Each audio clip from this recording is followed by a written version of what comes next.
আসসালামু আলাইকুম দর্শক। ইএস অ্যাগ্রো ফার্ম এটা একটা প্রান্তিক খামারি কৃষিভিত্তিক চ্যানেল ইউটিউব। কষ্টের সাথে কিছু কথা আজকে বলতে চাই, এই ভিডিওটা সবার মাঝে ছড়াই দেবেন। আমরা প্রান্তিক খামারি যারা কৃষক আছি তারা কোনো ব্যাংকের থেকে আমরা সহজে বাংলাদেশে লোন পাই না। সেই বিষয়টা নিয়ে কাজ করব এবং কথা বলবো। সেটা হলো বড় বড় ইন্ডাস্ট্রির যে মালিকগুলো আছে তাদেরকে কোটি কোটি টাকা লোন দিয়ে থাকে, আর আমরা যারা প্রান্তিক কৃষক আছি, আমরা যারা গরুর ফার্ম আছি, তার পাশে কৃষক শ্রমিক যারা আছি, তারা সহজে আমাদের এই বাংলাদেশে সোনার বাংলাদেশে লোন পাই না। এর মধ্যবস্থ কারণ হলো আমাদের তো কিছু নাই, আমাদের জায়গা সম্পত্তি নাই, বাড়ি গাড়ি নাই, কিচ্ছু নাই। আমরা যে ছোটোখাটো একটা ব্যবসা করবো, কৃষি বিষয়ে ব্যবসা করবো, কিংবা গরুর ব্যবসা করবো, হাঁস মুরগির ব্যবসা করবো, যে কোনো একটা ছোটোখাটো ব্যবসা করবো, এই ভিডিওটা আমার খামারে নিয়ে যেয়ে দেখাইতেছি আপনাদেরকে। আমরা কোনো কারণে লোন পাইতাছি না বর্তমানে আমাদের দেশে।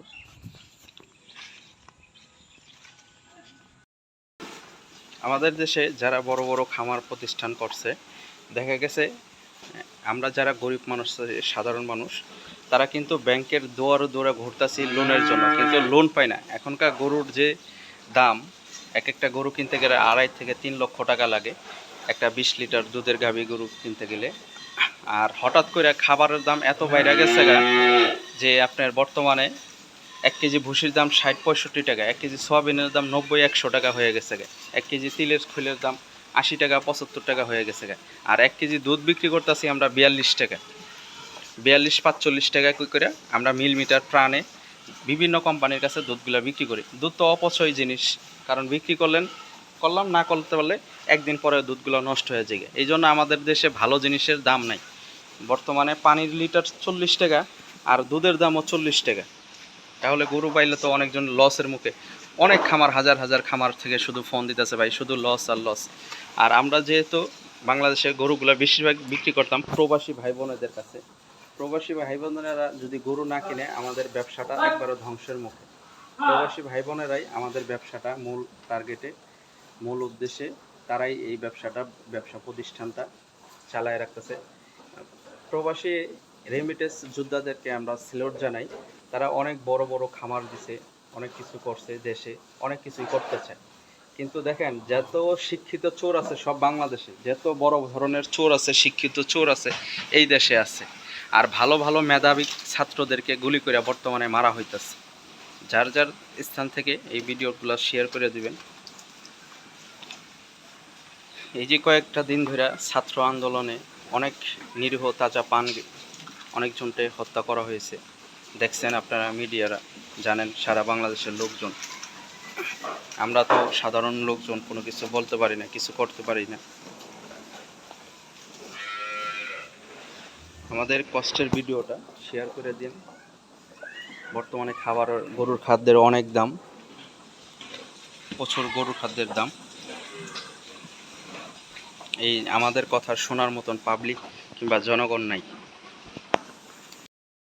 আমরা যারা প্রান্তিক খামার আছে, আমাদের এই দেশে লোন পাওয়াটা খুব টাফ ব্যাপার। যারা 3টা-4টা করে গরু পালে, কৃষকেরা কিংবা সাধারণ জনগণ যারা আপনার বেকার যুব সমাজ আছে, তারা যদি একটা গরুর ফার্ম দেয়, তাহলে যদি কিছু টাকা লোন চায়, কত ঝামেলার কোনো শেষ নাই। আর বর্তমানে তো শিক্ষার কোনো এই দেশে মূল্য নেই, দাম নাই বর্তমানে যে দেশের পরিস্থিতি। কারণ সব জায়গা থেকে আজকে প্রায় আমরা 1 মাস ধরে কোনো গরু বিক্রি করতে পারতেছি না, বর্তমানে খুব পরিস্থিতি খারাপ। আর আমাদেরকে গরুর যারা ব্যবসা করে তাদেরকে কোনো ব্যাংকের থেকে লোনও দেওয়া হয় না। বিশেষ করে আমরা যে বাংলাদেশের নাগরিক, কিন্তু আমরা কোনো ব্যাংকে গেলে লোন পাই না। বিশেষ করে যে কোনো লোকজন, সাধারণ লোকজন যারা খামার গরুর লালন পালন করে, কয় 4% হারে, 3% হারে, 4% হারে মহিলাদের। কিন্তু এখনকার জামানায় মামু খালু ছাড়া ব্যাংকের থেকেও লোন দেয় না। যার মামু খালু আছে, লোন দেয় কাদের? যারা বড় বড় ইন্ডাস্ট্রিজ মালিক আছে তাদেরকে লোন দেয়, 100 কোটি টাকার মালিক। বাংলাদেশে দেখা গেছে 15-16 জন লোক আছে, তারা কোটিপতি, তারা আজীবন কোটিপতি থাকতো। যারা আরও যে 18 লক্ষ লোক আছে, 18,000 কোটি জনগণ আছে, তাদেরকে কোনো লোন ব্যবস্থা নেই এই দেশে। ওই লোন দিব মামু খালু জায়গা সম্পত্তি যাদের আছে তাদেরকে লোন দিব, যাদেরকে জায়গা সম্পত্তি নেই তাদেরকে কোনো লোন দেওয়া হয় না। যারা ছোটোখাটো ব্যবসা করি, গরুর ব্যবসা করি, এই ব্যবসা সেই ব্যবসা, তাদেরকে কোনো লোন দেওয়া হয় না। আর দেশের যে পরিস্থিতি এটা আপনারা ভালোই জানেন, কারণ এই দেশে মেধার কোনো দাম নাই। শুধুমাত্র মনে করেন যে আমরা সারা জীবন গরুর ব্যবসা করছি, গরুর ব্যবসায় করতে হবে, কৃষকই থাকতে হবে। কারণ আমাদের ছেলে মেয়েদের তো আর চাকরি আশা করা যায় না, মামু খালু নাই, কোনো কিচ্ছু নাই, তারা কি চাকরি পাইব? তারা তো আর চাকরি পাইব না। তারা ওই মনে করেন যে সারা জীবন এই গরুর কাজ করতেই হবে। আর বর্তমানে একটা সরকারি চাকরি নিতে গেলে স্বর্ণের দামে দাম। দেশের যে পরিস্থিতি, এই কথাগুলো দুঃখের সাথে বলতেছি, কারণ আমরা বর্তমানে গরু বাছুর বেচা কেনা নাই, প্লাস হইল গরুর খাবার তো লাগে, মানুষের খাবার যেরকম দরকার একটা পশু পাখিরও ওরকম খাবার দরকার। আর আগে আমরা বিশেষ করে গরুগুলো বিক্রি করতাম বেশিরভাগ প্রবাসী ভাই বোনদের কাছে। প্রবাসী ভাইয়েরা গরু কিনা অনেকজনে লাভবান হয়েছে, অনেকজনে ক্ষতির মুখও হয়েছে, কারণ দুটোটাই থাকে। আর দেশের লোকজন কয়জনে গরু কিনে? বেশিরভাগ সবই তো বেশিরভাগ প্রবাসী লোকজনেরা, তারা চায় যে একটা খামার দিয়ে ভালো প্রতিষ্ঠানে 2-4-5 বছর আসে, তার পাশে দেখা গেছে খামারটা পরিচালনা হয় 2-3টা দেশের লোকজন, বেকার যে ছেলেগুলো আছে এদের নিয়ে খামারে কাজ করাইলে দেখা গেছে তারাও একটা লাভবান হইতেছে, যারা বেকার ছেলেরা আছে তারাও একটা লাভবান হইতেছে। কিন্তু আমাদের দেশে প্রবাসী ভাই বোনেদেরকে মূল্য দিতে চায় না। মূল্য দিতে চায় শুধু মামু খালু যাদের আছে তাদেরকে মূল্য দিতে চায়, বড় বড় ইন্ডাস্ট্রিজ মালিক যারা আছে তাদেরকে মূল্য দিতে চায়। এই হচ্ছে দেশের পরিস্থিতি। আর যার টাকা আছে তারই দাম আছে, যার টাকা নাই তার কোনো দাম নাই, আরও তার নিজ দিক ডাবায় রাখে। যদি কোনো দর্শক দেখা গেছে গরুর ফার্ম দিতে চায়, পোলট্রির ফার্ম দিব, হাঁস মুরগির ফার্ম দিব, কিন্তু ফার্ম দিলে তার তো টাকার প্রয়োজন। তখনকার ব্যাংকে গেলে বেকার, কি টাকা দিব? তার বাড়ির কাগজপত্র দাও, বাড়ির কাগজপত্র তো সহজে বাপ মায়ের গার্জিয়ানরা দিতে চায় না, বলে যে ব্যবসায় লস হইব, লাভ হইতে পারে। এই জন্য গার্জিয়ানরা ব্যাংকের থেকে যখনকার লোনের আবেদন করে তখন বলে যে মর্গেজ দিতে হইব। মর্গেজ তো আর বাপ মা দিতে চায় না। যদি 5 লাখ টাকা নেয়, 7 লাখ টাকা, 10 লাখ টাকা, তাহলে তো লস হইতে পারে। এই জন্য একটা গরু তো মারাও যাইতে পারে, এই জন্য ব্যাংকের থেকেও লোন দিতে চায়। আর ইন্ডিয়ার মতন দেশ, অন্য অন্য প্রদেশে আমি যতটুকু ধারণা করছি যে ভালো ভালো টাকা লোন দেয় গরুর ফার্মে যারা আছে। যে কোনো ফার্ম সাবজেক্টে দেখা গেছে 3টা গরু দেওয়া শুরু করলো, 4টা দেওয়া শুরু করলো, ভালো ভালো জায়গা থেকে লোন দেয়। কিন্তু আমাদের দেশে লোন তো দূরস্থান, ওরা যে কোনো ব্যবসা করতে চাইলে আরও ডাবায় রাখে।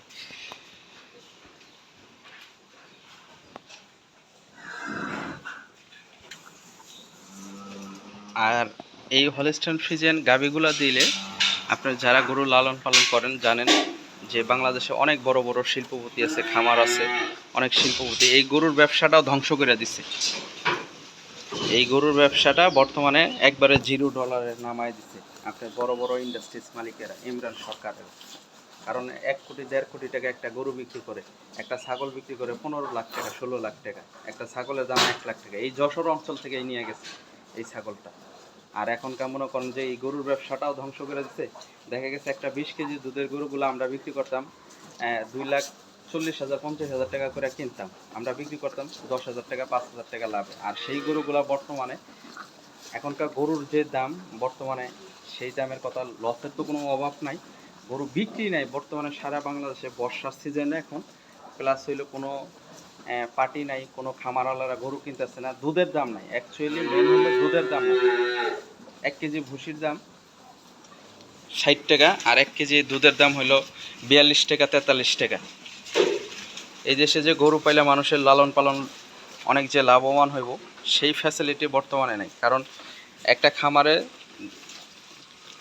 2টা কাজের লোক থাকলে তাদের বেতন থাকে সর্বনিম্ন 18 থেকে 20,000 টাকা করে। বর্তমানে কাজের লোকেদের বেতন, 2টা লোক কাজ করলে 40,000 টাকা। দেখা গেছে দুধের যদি দাম না থাকে তখনকার তো খামার অবশ্যই লস হইলে তো সবসময় বন্ধ করে দিতে হয়।